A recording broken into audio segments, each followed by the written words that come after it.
Was können wir uns unter Wildstyle und Tattoo-Messe vorstellen?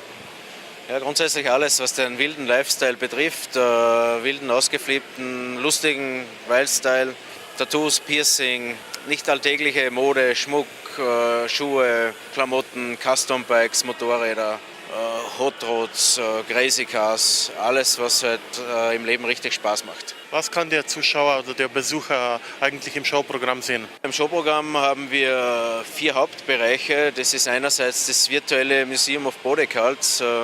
Die Rituale der primitiven Völker werden jetzt von den modernen Primitiven sozusagen übernommen. Ein zweiter Teil ist die Circus of Rock Show, ist eine Zirkusshow, unterstützt von 5 Schlagzeugern, die auf Ölfässern Remixes bekannter Rocksongs spielen. Dann gibt es natürlich eine Lack-Leder-Performance von unseren Wildstyle Showgirls. Und natürlich der absolute Highlight ist die Modern Primitives Freak Show mit verschiedenen Künstlern und Performern.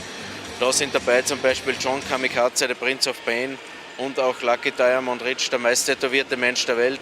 Seveda smo tudi sami poiskali najbolj tetoviranega človeka na svetu. I've been tattooing for 12 years and I've been performing since, let me see, probably 31 years I've been performing. So I've been performing longer than tattooing, but today the tattooing and the performing is one thing, you know.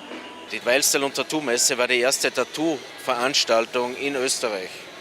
Und von dort weg hat sich das ganze Thema massiv entwickelt. Und jetzt gibt es halt enorm gute Tätowierer, sehr, sehr viele Studios und noch viel mehr Kunden als früher.